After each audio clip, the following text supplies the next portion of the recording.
Hey, what's up everybody? So welcome back to another episode on Boosted Motorsports, where we are going to be working on the Dodge Dakota RT project truck. So if you guys remember, the night before I ended up ordering a bunch of parts, or at least told you I was going to order a bunch of parts. Well, that was before 10 p.m., like just before the cutoff, and it's now the next day, and I'm laughing at how fast this stuff got here. So I ordered this stuff off AutoZone. They had something where you could get some percentage off. Anyways, long story short, I got the parts. But I ordered them before 10 p.m. last night, and it's not even noon now, and I just heard a bunch of rumbling outside, took a peek through my window, and there is actually parts sitting here. So check this out. This is hilarious. I don't even know how they can do it. So they literally just dropped this. They didn't even, I was inside, they didn't even ring my doorbell, nothing, but just like not even really packaged. It's just out in the raw. So I have gaskets sitting here. I got the power steering rack sitting here and miscellaneous stuff. So we got some other smaller things in that box. Let me get this stuff into the garage. We'll crack it open. I mean, we already know what these two things are, of course, but let's see what's inside the box. So here's the power steering rack. And if you guys watched the last video, I showed where it's leaking and why we're changing the rack. So here it is. I popped the box open just quickly before I started filming, but it looks pretty decent. I'm kind of happy that this is still silver. It's super, it's kind of ridiculous that I think that way, but I like when they actually look like somewhat factory. Sometimes they just blast the whole thing black when they remanufacture it, and it kind of takes away from that factory look. One cool thing I did see though is that there's actually bushings installed, and I also showed in the last video how the bushings were blown out of the one that's on there. I ordered bushings separately, but that's kind of a bonus because they were like 20 bucks for Moog ones, and these ones are good. So even better. Here's the rack, a bunch of disclaimers, but we'll get to that in a completely separate video. It's not the main topic for this video. The main topic for this video is the valve cover gaskets. So we got the Felpro ones. These are the better ones. They kind of, and part of the reason is because they have these ridges in it to really try to lock in the seal. So there's a bunch of kind of ridges in there that once you start tightening these down, it's going to compress, seal it off good. So that's that. Let me open this in just a second, or if I can do it with one hand, if I'm that strong today or talented. Usually I have to set the camera down, but apparently we're getting it done. So I'll show you what's in here. Get rid of that junk. So don't get mad at me, but this is the cap and rotor I went with. It's a Duralast. I know it's AutoZone brands. Give me a break. But one of the reasons why I went with this one, I don't even know that I'm going to use it, but I went with it because it has copper contact points on it, which all the high-end ones do. And if it wears out, one of the nice things is AutoZone has crazy warranties on their parts. So once this wears out, you can pretty much just go back and get a new one. So I don't know if I'm gonna put this on. I probably will because it wasn't crazy expensive. But I've been looking at some other ones, some performance ones along with the wires, because if you guys followed along in the last video, I showed that I wasn't sure if we were going to, what we were gonna replace these wires with. There's MSD ones on here. They look decent, but there's one mismatched wire on the other side. It's like a, I don't even know what brand it is, but it's this one here. So somebody burnt a wire at one point, and I'm left with one of those. So that's the story on that. Also, I got 8 new spark plugs. I went with Iridium. I had really good success with these on my supercharged Hemi. They just last longer and they give a good spark. It's a newer technology. I know some people were mentioning that I have or had these Autolite ones in here that are super old, the 3923s. But these are just an older plug, older technology. I don't think we're gonna, be at any disadvantage by using a newer plug. So I'm gonna go ahead and use those. Plus they last longer, like I said, and it should be more than sufficient. Anyways, what I'm getting into right now, actually first I need to show you guys something. I did promise in the previous video, I forgot to show you guys the box that showed up that might replace these. Let's cut to that clip real quick. Okay, so I've been dying to open this box. Pretty sure it is gonna be the headlights, but it could throw me for a loop. I don't know. I usually order a lot of stuff and things show up and surprise me. So let's see what is in here, and we'll go from there. A lot of styrofoam packing and peanuts. Great. Got this junk all over the place. I'm gonna have to set the camera down because it's a box in a box with peanuts. Okay, so I ended up taking that box of peanuts outside of the garbage can, but it is in fact the headlights. It says at least on the outside of the box. So I'll open up this inner box now, and hopefully it's got what we're looking for. Ay. Box after box, you guys. This is like one of those China doll sets where there's boxes inside boxes inside boxes. Let's see how many other boxes we can get.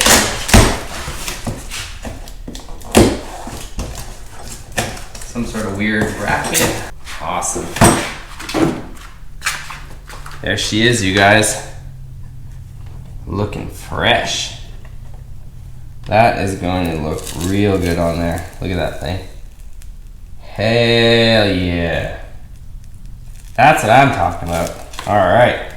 Now we're talking. So it actually comes with the bulbs, which is kind of cool. So you can see it comes with the ambers. At least these two, because this is supposed to be a turn signal, so they at least provide that. Actually, it's got a headlight bulb too. Pretty cool. It doesn't have the marker light, it looks like, on the corner, but that's no big deal. We can do that ourselves.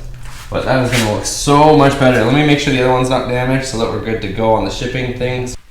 Alright, so they have these weird brackets and some instructions, but we're going to have to deal with that in another video. Right now we're staying focused as much as I want to put these on.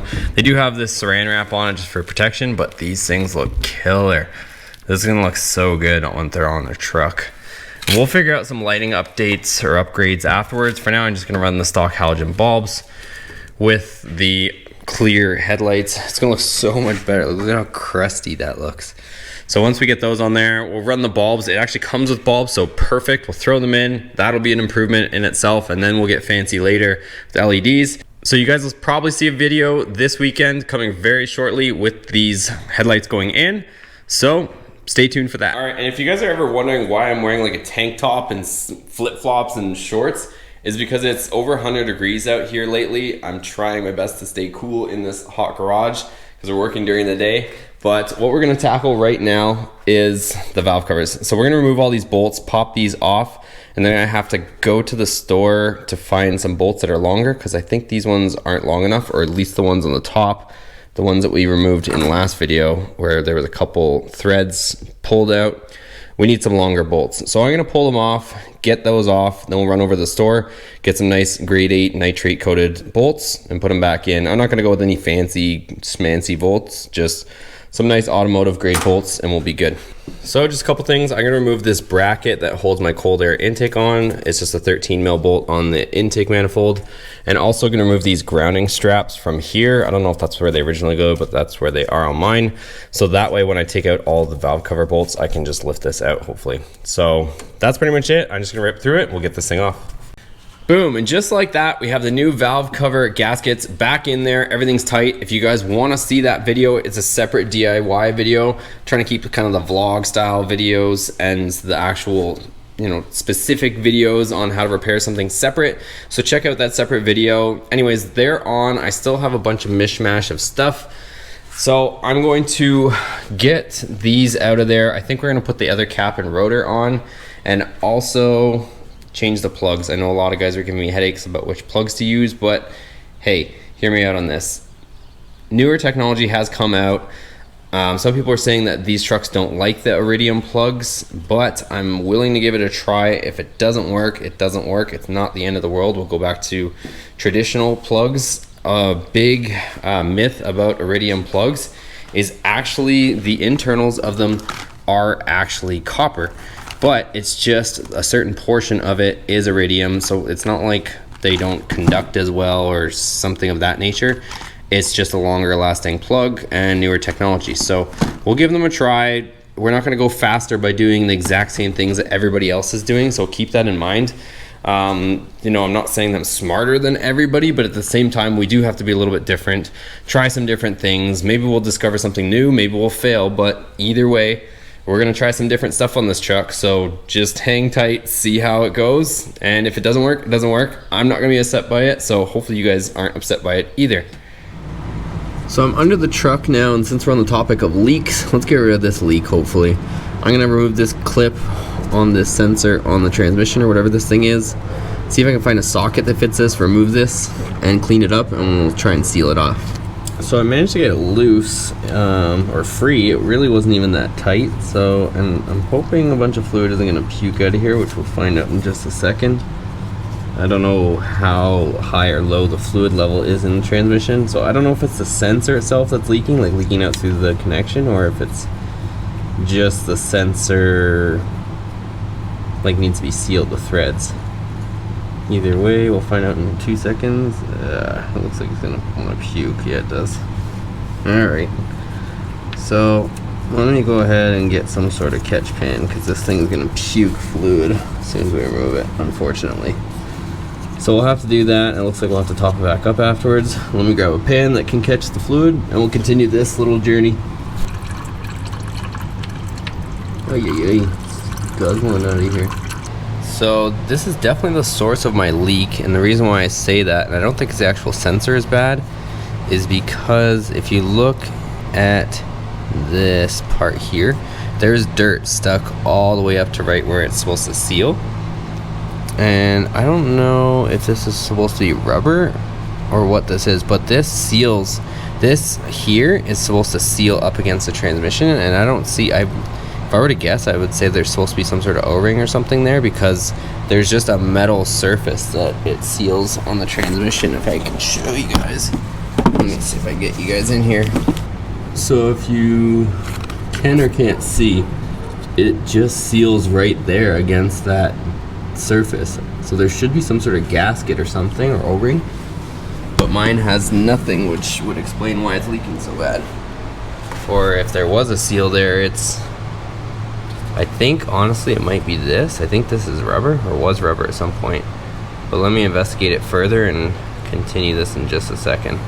So don't mind the messy counter, but this is in fact the issue. So the remnants of the black that you see around here is there's a very thin rubber gasket that it comes with, and this seems to be the story on this truck, is everything rubber has pretty much deteriorated. So that black there was the original rubber gasket or seal that was on there, and it's kind of just chunked off and broken off everywhere that you can see. So I'm gonna try and scrape it off and see if I can't get it all smooth. If I can get it smooth, then I can probably, if you guys have ever used Permatex The Right stuff, it is incredible stuff. I might be able to clean this all up, clean up the other surface, get them clean and dry, and then put this back in. If not, I'll order another one of these. This is actually, I just did a bit of research on it because I wasn't too sure myself. It's the Neutral Safety Switch, so this is what's responsible for reverse lights and all that kind of stuff.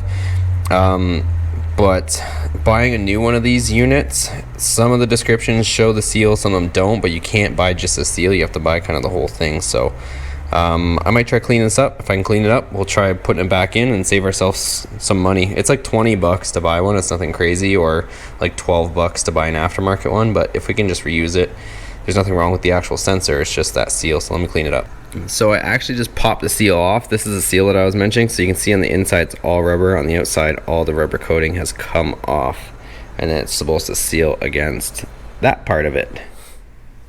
All right, it's going down. We got her all cleaned up without that stupid little O-ring on there, wherever the heck it went, or this little gasket. So this is the culprit.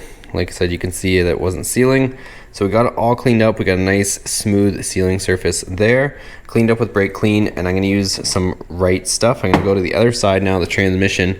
We'll clean it up over there, and then I'm gonna put this stuff. This stuff is insane. If you guys have never seen this stuff, definitely give it a try. Like we used to, when I used to work at a race shop, all the bolts in, and like if you could take out all the bolts in an oil pan and the thing would still seal, like you could run it with no bolts once this stuff hardened up, and you can put things into service immediately. This stuff is so sticky and just works unreal. If you ever have an issue with something sealing, grab this. It's a little bit more money, but I promise you this stuff is insane. Look, 1 minute gasket. Anyways, I swear by this stuff, so I know it'll seal that. I'm gonna put some on the threads. I'm gonna put some on that mating surface there, and we'll be golden. I just got to make sure on the other side that we're all cleaned up. So let me go over there, clean all that side up. Probably, obviously can't really spray brake clean in there, but I'll clean it up as best as I can. I don't want to spray brake clean inside the transmission, but we'll get it all cleaned up good, and then we'll go from there. All right, guys, so everything's nice and clean. I've wiped off the mating surface. I've cleaned off the whole area, and also what I'm going to do is spray this. spray the rag with some brake clean and wipe it on our face here. So everything is going to be spick and span, and we can go ahead and put in our sensor.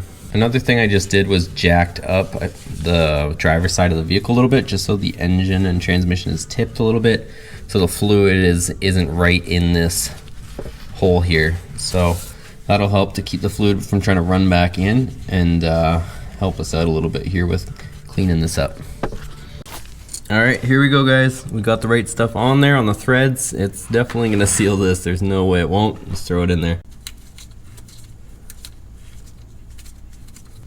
All right, she's in, she's tight. It is hard to get some sort of wrench on there or a socket, but I did make do. So let's go ahead and plug it in. I'm not going to lower the side of the truck just yet until this sets up for a little while. I'll probably just leave it overnight. It's supposed to be pretty much instantaneous. You can put things right back in service, but I'll let it cure for a bit before we put the truck back level and top up the fluid. And here's a random stick that just decided to fall down and join the party too. Alright guys, so that's going to be a wrap for today's video. I wanted to get a little bit more done, but like I mentioned, I think in the comments in the last video, I'm a bit under the weather at the moment, so if I sound a little bit funny, that's why. And I'm trying to keep going with this so we can get it on the road and get into the fun stuff. But I'm honestly having fun doing this. It's kind of like a puzzle, finding and a mystery at the same time, finding out what's wrong and trying to fix it and keep it on a budget and film it for you guys and document the whole thing. So I enjoy doing it. I hope you guys enjoy watching it. So as far as where we stand right now, on the next video, we pretty much got a lot of the leaks sorted out. So the valve covers were definitely leaking. We had the bolts that weren't even tight on there, and we had old gaskets. So we replaced all the bolts. We got the new Felpro gaskets in there. Also, you guys saw the transmission fix. I'm very, very confident that's gonna be dealt with and over with, because it was definitely leaking from there. You guys saw that little gasket thing was completely no rubber on it anymore, and that right stuff is incredible stuff. So that'll dry. That'll be the end of that leak coming from that sensor. If there's another one coming from somewhere else, we'll find that out. In the next video, I'm going to probably do the cap and rotor. I'm a bit on the fence on the cap and rotor because I was thinking about getting a whole kit that has everything, including a coil and stuff. That's why I was a little bit hesitant, but I'll decide that tonight and we'll get cracking on that. These grommets for the valve covers are showing up tomorrow. That was a nightmare in itself, trying to find out which ones these were, because you can't order just the ones for the regular covers because these are thicker. The ones for the regular covers are a lot more shallow. So those are actually coming tomorrow, so we'll have that. We'll do the plugs, and we'll also be doing the power steering rack at some point this weekend, and the headlights, and a lot more stuff, and it continues on and on. Okay, so thanks so much for watching, you guys. I hope you enjoyed the video. If you did like it, you know what to do. Give it a thumbs up for me. Also, if you're stopping in for the first time, check out the other videos on the channel. As far as the Dakota, we've already got a bunch of videos on that. Viper, S2000, 4th gen Ram stuff. We've got it all on here. And we're gonna be doing a lot more. Some guys are already asking what the plan is for the Dakota. I just wanna get it running, get it looking good, and then we can start going for power. So I also know some guys were talking about, you know, don't spend too much money on the motor itself. Regardless, I just want to get the motor running and, you know, as best as it can, and we can set a baseline. Most people aren't going to go with like a full crazy engine swap anyways. They're going to work with what they have, which is, I think, the format that works for the channel the best at the moment, is to kind of show you guys what mods you can do, you know, stuff you guys can do at home yourselves, and whether it's worth it or not, and how to get it done, and what the result is. So that's kind of the format I think we're gonna stick with for the most part on this, and then when we get bored of it, maybe we'll swap out the motor to something crazy. But the 5.9 does have a lot of potential. Also, I saw some really cheap turbo kits, which you can't find for the newer Hemi stuff that cheap. There's like $1,200 eBay turbo kits, so I'm almost tempted to, you know, once we get bored of the naturally aspirated on this engine, is to get one of those $1,200 eBay turbo kits and just send it on this thing. So I think that would be a ton of fun. Obviously, some of the components aren't going to be good components for that price, but it would be so much fun, and we could upgrade stuff as necessary. It comes with the manifolds for the 5.9, these Magnum engines, so it would be cool. But anyways, I'm blabbering on. We'll see you on the next video, guys. Take care.